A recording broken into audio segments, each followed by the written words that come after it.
Yes, you read the title correctly. We made chess.com with just redstone. By that I mean, with this Minecraft build, you can play chess with a friend just like on the website. Both players have their own client, and thanks to some incredible new technology, your eyes are the cursor. Just look at the screen and click to move pieces. This is the story of how me and my friend Sloimy made this project, from planning, to arguing, to building all the redstone. I hope you enjoy.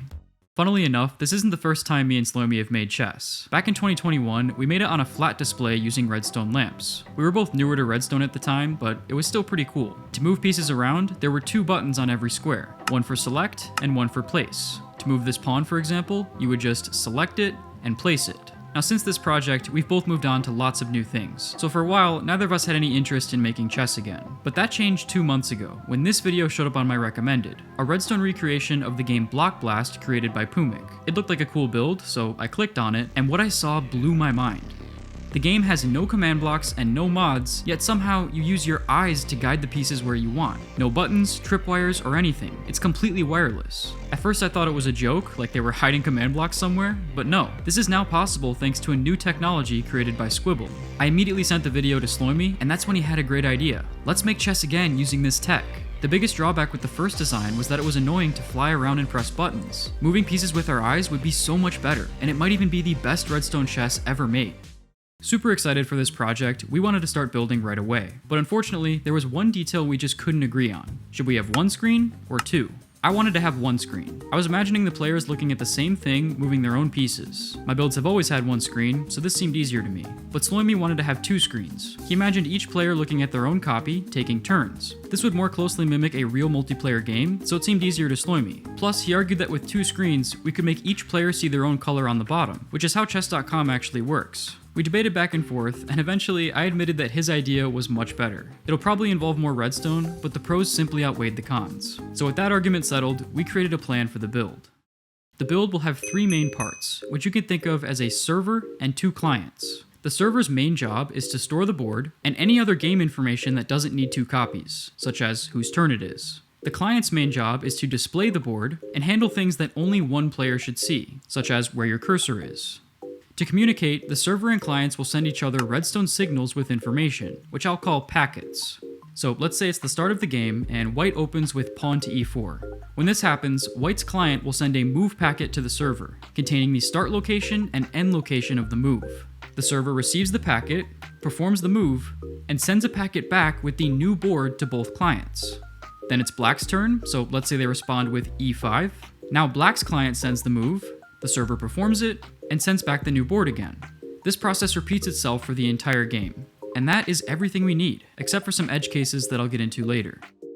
In Minecraft, Sloimy started working on the server while I started working on the clients. The first thing I had to figure out was how was I going to show a chessboard. I considered using redstone lamps like we did last time, but then I decided to use a texture pack instead to make it look exactly like chess.com. If you didn't know, you can retexture the side of redstone dots to have any sprite you want, and since there are 16 power levels of redstone, there are 16 possible sprites. So I started by adding these 4 background colors to the first 4 power levels. Then I made an 8x8 grid of squares, putting in 3s and 4s to make the green and white checkerboard pattern. And then to do highlighting, I built a circuit that can subtract 2 from the power level on any square. Thanks to the ordering of the textures, this creates a highlight in both cases. Subtracting 2 from white gives highlighted white, and subtracting 2 from green gives highlighted green.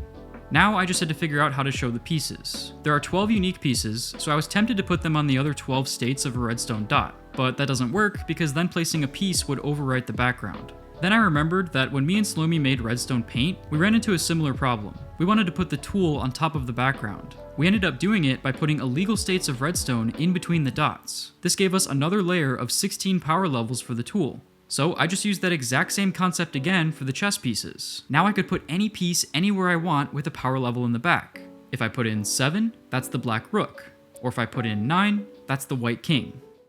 Now for the cool part, the new technology. Like I said earlier, Squibble invented this, and they've made many videos about it since, so definitely check them out for an official explanation. But I'm going to try to explain it here as well. It starts with the breeze mob locked in place. When the breeze sees this iron golem, it shoots wind charges at it, which are redirected into here. Wind charges are projectiles, so just like fireballs from a ghast, you can punch them to redirect them. But you can also redirect them by shooting them with an arrow.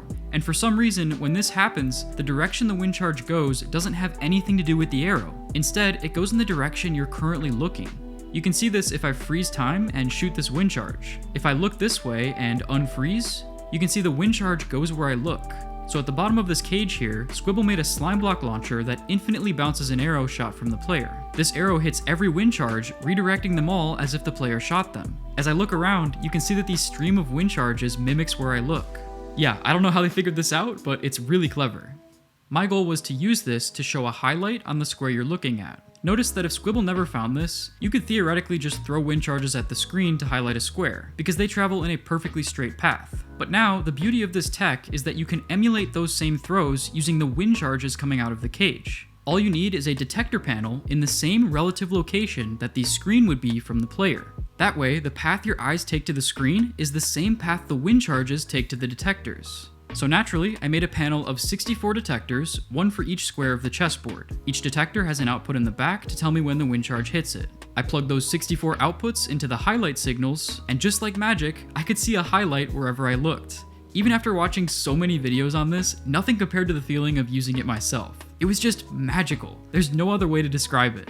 The only problem was that the highlights seemed to disappear sometimes. This was happening because observers in string are not 100% reliable. So Sloimy fixed this by making a new panel out of target blocks instead. I've used target blocks as redirectors for so long that I forgot they were literally invented to detect projectiles. Going back to the original plan, the main job of the client is to send a move packet to the server. Specifically, I should be able to click once to select a piece, and click again to send the packet. So to detect a click, I decided to use a system that I originally saw in Crafty's Geometry Dash build. The idea is to use a calibrated skulk sensor below the platform, set to frequency 5. This gives an output whenever the player equips a piece of gear. If you right-click to equip this helmet, for example, it gives an output. The trick is to then grab another helmet so that they keep swapping back and forth. Now it gives an output every time you right-click. This system might seem like overkill, but it's actually necessary. You can't use a button or lever because then you'd have to look away from the screen to use it. And you can't use tripwires because jumping or moving would slightly change your looking direction. Skulk sensors are basically the only option.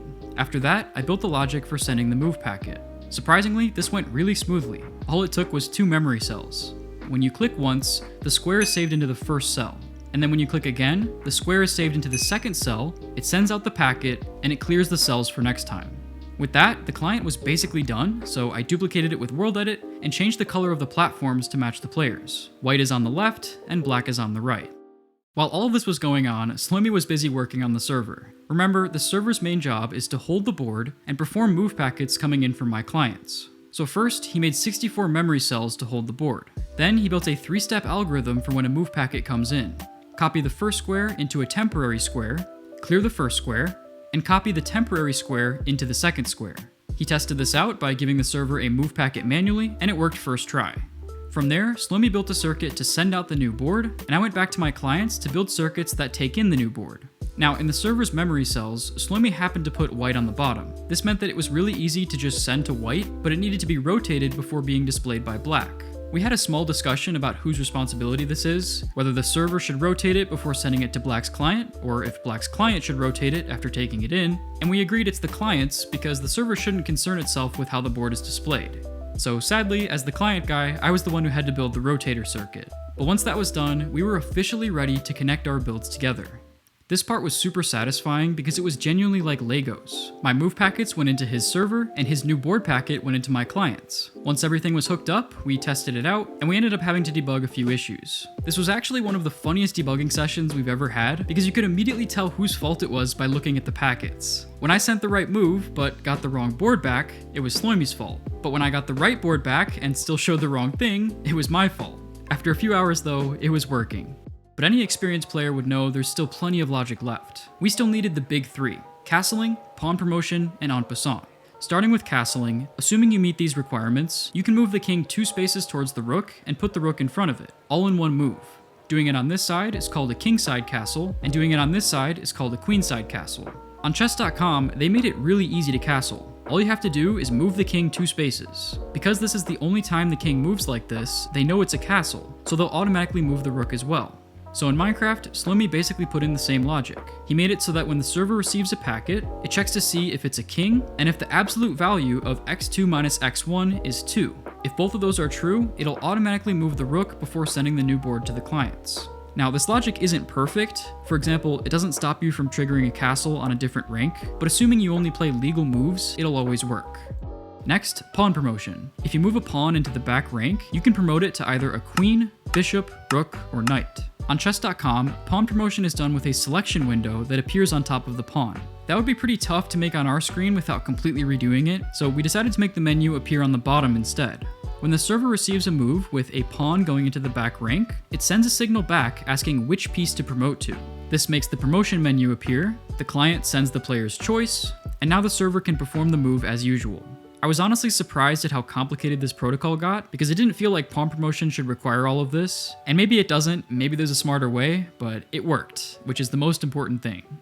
Last but not least, en passant. If your opponent moves their pawn 2 spaces forward, and you have a pawn here or here, you can capture their pawn moving diagonally. Historically, en passant was added to address the imbalance of moving pawns 2 spaces. On chess.com, it's not clear what logic they're using to detect it, so we had to come up with something ourselves. That's when Slomy created an insanely clever rule. If a pawn moves to an empty space, clear the square behind it. If you think about it, when a pawn moves normally, this has no effect. But when there's an en passant, it clears the pawn below it. At first I thought, no way, it can't be that simple. What if the pawn captures a piece and clears something it's not supposed to? But again, it's only if a pawn moves to an empty square. So amazingly, this just works, assuming again that you only play legal moves. With the big 3 finished, we could now play full games of chess with no issues. 4 years later, Slomy and I were playing a game of chess in Minecraft once again. Here's a time-lapse of Slomy and Crafty playing each other. Crafty started pulling ahead, and then Slomy came back and pulled off the checkmate. As always, the world download is in the description if you want to play it yourself. You'll see some command blocks on White's platform. Those are just to set up the arrows automatically.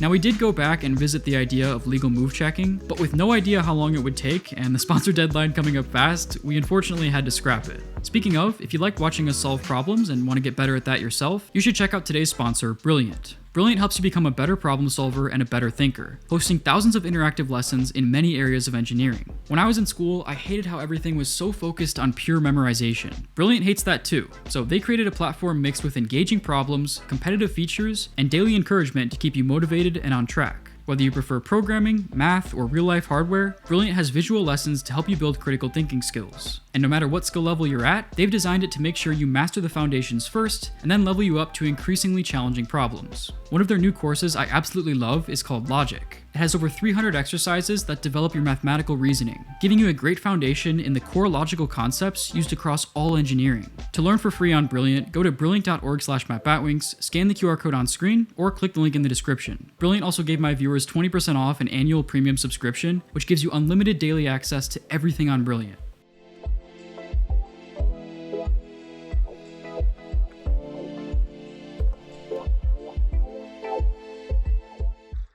Tip number 10. Sit at the chessboard and play with yourself. It's amazing. Okay, yeah.